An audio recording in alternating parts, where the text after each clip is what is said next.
My girlfriend's best friend said, "Your girlfriend cheated on you while you were away on a business trip with my husband." That's the sentence that cracked my world open. It came from a number I half recognized. Qley, my girlfriend's best friend. I remember staring at my phone, hotel room spinning just slightly, while her voice came through the speaker, calm but shaking underneath. I said the only thing I could manage, "Thanks for telling me." Then I hung up. I'm Ethan Miller, 31, management consultant, which basically means I live out of airports and power. I travel across the country fixing corporate chaos for people who don't even remember my last name. The money's good, the hotels are fine, and apparently, my constant travel schedule gives my girlfriend, Madison, plenty of alone time. We'd been together 3 years. Shared my apartment in San Diego. She was a freelance graphic designer, the kind of creative soul who worked in pajamas, coffee mug in hand, music always playing in the background. She'd say she liked when I traveled because it gave her space to breathe. Yeah, well, space was exactly what she used to destroy us. It was a Tuesday night in Denver, around 11. I was hunched over my laptop, finishing slides when Qley's name popped up on the screen. We weren't close friendly, sure, but not call me late night close. "Hey, Ethan," she said. No preamble, no hesitation. "I just found out Madison's been seeing my husband. For months. They've been meeting at your place while you're gone." The air went out of the room. My brain tried to reject the sentence, like it was malware I didn't authorize. "I found their messages," Qley continued, voice trembling. "I'm filing for divorce. I figured you deserved to know." Then she hung up. I just sat there, staring at the dull blue glow of my screen. My PowerPoint presentation still open on Q3 operational strategy. It looked meaningless now, completely absurd. After maybe a full minute of silence, I closed my laptop, called my manager, and said the words, "Family emergency." Then I booked the first red-eye home. I didn't text Madison, didn't warn her, didn't even pack properly. I wanted to see it with my own eyes to make sure the universe wasn't just playing a cruel joke on me. When the plane landed in San Diego the next morning, I didn't even stop for coffee. Just got into an Uber, heart pounding the whole drive. It was early, maybe 8 a.m., and Madison should have been at home, working. The apartment was quiet when I unlocked the door. Too quiet, except for faint laughter from down the hall. A man's laugh. Her laugh. I walked toward the bedroom, step by step, heartbeat thudding in my throat. The door was half open.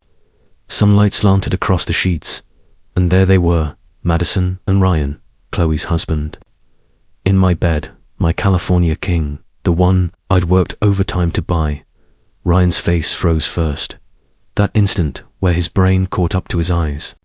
He scrambled for his jeans, stammering something about "it's not what it looks like." Madison gasped. "Ethan, you're not supposed to be home until Thursday." "Yeah," I said quietly. Surprise. Ryan practically fell over trying to get dressed. I didn't move. Just watched him. "Go ahead," I said, stepping aside. "Run home to your wife." "Oh wait, she's filing for divorce." My bad. He left like a ghost, slamming the front door behind him. Madison pulled the sheet up to her chest, eyes red, shaking. "Please, let me explain." "Sure," I said. "Explain how you ended up in my bed with your best friend's husband." "It wasn't supposed to happen like this," she whispered. "It just happened." "How long?" She looked away. "A few months," I laughed. Not because it was funny, because I didn't know what else to do. "So, every time I was on the road fixing broken companies, you were here breaking us." She started crying, mascara running. "I was lonely, Ethan. You're always gone." So you slept with your best friend's husband. Logical. It's not that simple." "No," I said. "It's exactly that simple." I walked to the closet, grabbed my suitcase, still half packed from my last trip, and wheeled it to the door. "Where are you going?" she asked, voice cracking. "Hotel. You can sleep in your mess tonight. Tomorrow, you're gone. You can't kick me out." I live here, the lease is in my name. You're a guest who's overstayed her welcome. I don't have anywhere to go. Maybe ask Ryan. Oh wait, his wife hates him. Maybe call Qley. Oh right, you've been sleeping with her husband. She reached for me, sobbing. Please, Ethan, don't do this. I love you. I looked at her one last time, sitting there in our bed, hair messy, face streaked with tears, and said, no, you don't. People who love you don't do this. Then I left. That night, I checked into a cheap hotel downtown, the kind with buzzing neon lights and a too-thin blanket. My phone vibrated non-stop, 20, 30 missed calls, unread texts from Madison. I didn't answer any. Then a new message popped up. Qley, did you catch them? Me, yeah, in my bed. Qley, poetic. Coffee tomorrow. Me, sure, why not? The next morning, I barely slept. The hotel pillow smelled like bleach, and my brain replayed the scene on a loop. The laughter, the sheets, the way Madison's eyes widened like a trapped animal. I'd seen enough betrayals in movies to think I'd know how I'd react. Turns out, you don't. You just freeze. You don't scream, don't throw things. You just stand there while everything collapses. By 10 a.m. I was sitting in a corner booth at Bluefinch Calf, clutching a cup of black coffee that tasted like burnt rubber. The place was quiet, a mix of students, remote workers, and that one guy who clearly hadn't left since sunrise. Then I saw Qley walk in. She looked different, not just tired, but hollowed out. Dark circles under her eyes, hair pulled into a messy bun, wedding ring gone. She spotted me immediately and walked over, no small talk, just sat across from me and exhaled like she'd been holding her breath for days. So, she said, stirring her latte, voice dry. Our partners are garbage people. I nodded. Understatement of the year. She let out a humorless laugh. You know what's funny? Madison came to me crying about how lonely she was, about how you traveled too much. Said she envied how steady Ryan and I were. Meanwhile, she was sleeping with him. I just stared at the table. She used to say the same thing to me, that she loved me, but that I was never there. Guess she found company. Qley took a sip of coffee. You know the worst part? Ryan told me he was working late. I used to believe him. Used to bring him dinner sometimes. God, I feel so stupid. Don't, I said quietly. They lied. That's on them. She nodded, eyes glistening. Yeah, but still. Hurts like hell. We sat in silence for a minute, two strangers connected by the same betrayal. There was something surreal about it, like we were both sitting in the smoking wreckage of a crash, trying to figure out which direction was up. My phone buzzed again. Madison.2, 8 new messages. I sighed. Flipped it over. She's still texting you. Qley asked. Non-stop, I said. Says she made a mistake. That we can fix this. Qley rolled her eyes. Ryan's doing the same thing. Says he wants therapy.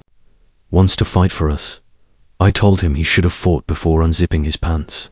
That got a laugh out of me. Short, bitter, but real. Are you gonna divorce him? I asked. She didn't hesitate. Already talked to a lawyer. Papers are in motion. That was fast. Why wait? She said.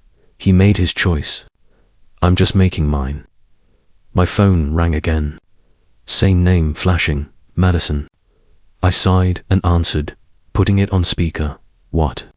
I said flatly. We need to talk, she said, voice trembling. You can't just throw everything away like this. You already did that, I said. I'm just acknowledging it. I made a mistake, Ethan. Everyone makes mistakes. How many times did you make this one? Long silence.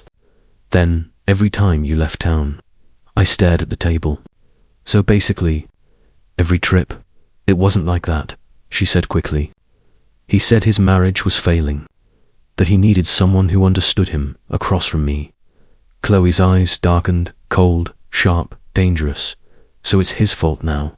She said aloud, voice tight. I'm not saying that, Madison stammered through the phone.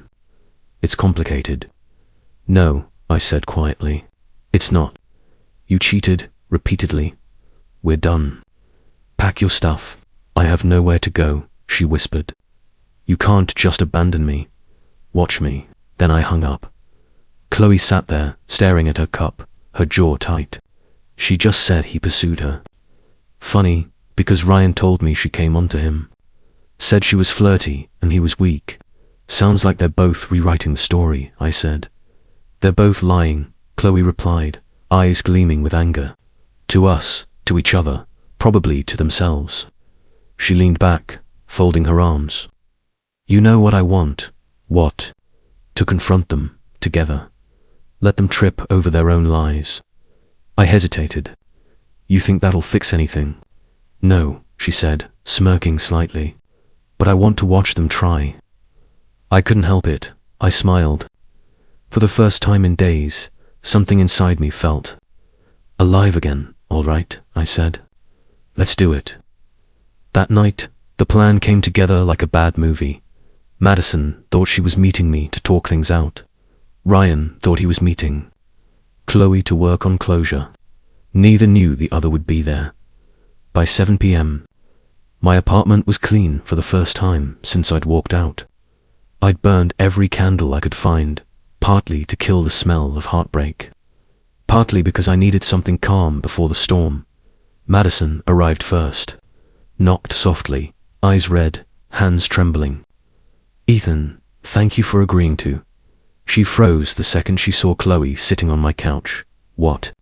What is she doing here? Group therapy, I said. Sit.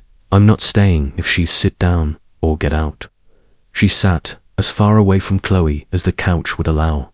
Then, right on cue, Ryan walked in, sleeves rolled up, voice rehearsed.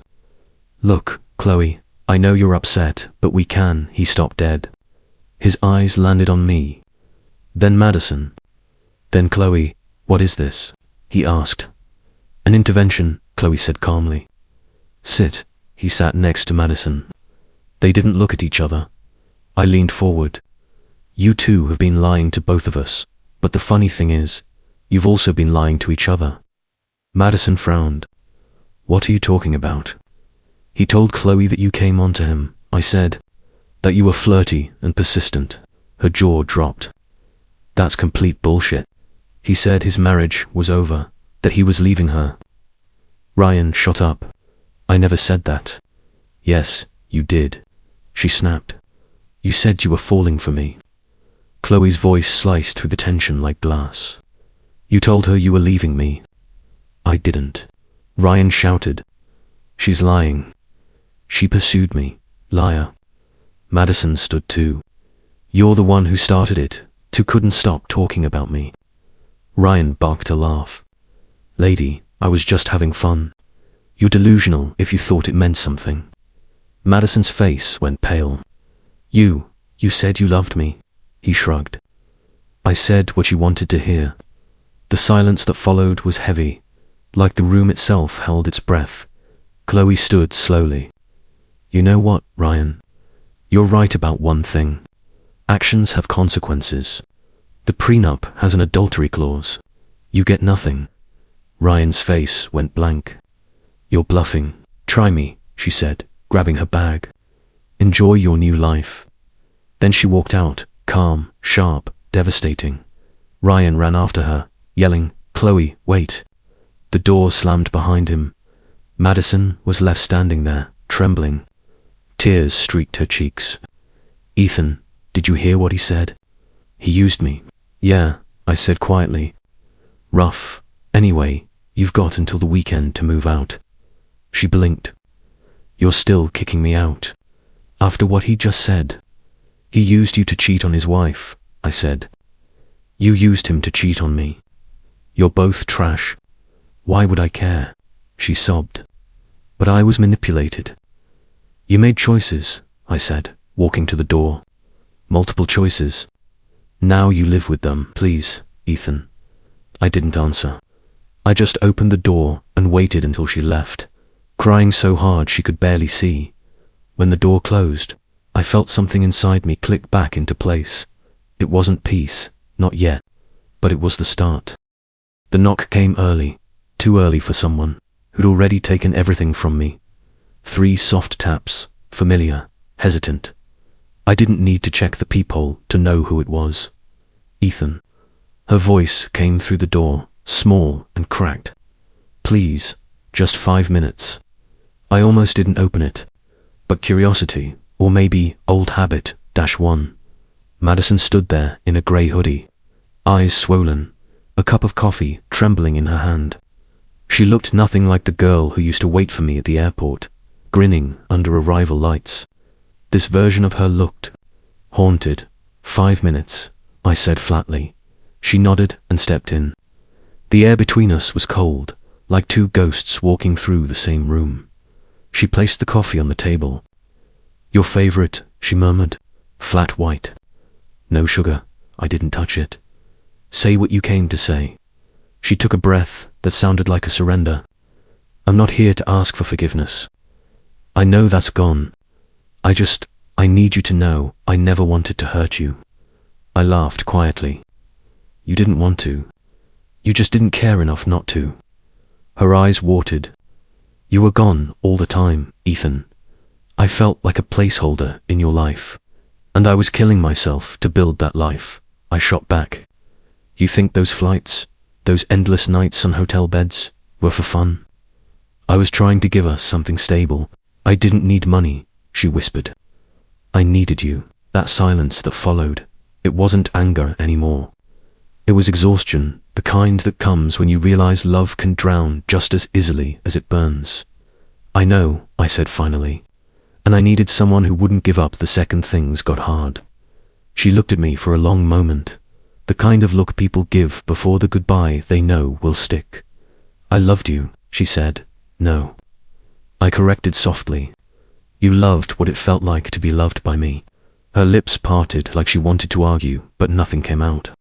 Just tears, quiet, steady, like rain slipping off glass. I walked to the counter, picked up an envelope, and handed it to her. Your things. Mail, a few books, the necklace you left. She stared down at it. So this is really it. This was it, the moment you chose him. Madison stepped closer. I made a mistake. No, I said. You made a choice. Mistakes are tripping over someone's foot. Choices are taking off your clothes in someone else's bed. Her breath hitched. She turned toward the door, then paused. You'll regret letting me walk away. I smiled faintly. I already did, months ago. She left. No dramatic slamming, no shouting. Just quiet footsteps fading down the hallway, and somehow, that silence was louder than any scream that night. I sat on the balcony with the city lights flickering below, her untouched coffee still on the table beside me. I didn't throw it away, not out of sentiment, but because some things you just let go cold before you can toss them out. The phone buzzed once. Qley, he finally moved out. Signed the papers today. Me, good. It's over then, Qley, almost. How are you holding up? Me, somewhere between empty and free. Qley, that's a start. I stared at her message for a long time. Maybe freedom didn't always come with fireworks. Sometimes it just arrived quietly, like dawn creeping through blackout curtains. Slow, pale, honest. I didn't reply. Just watched the lights flicker, breathed in the silence, and let the night finally feel like mine again.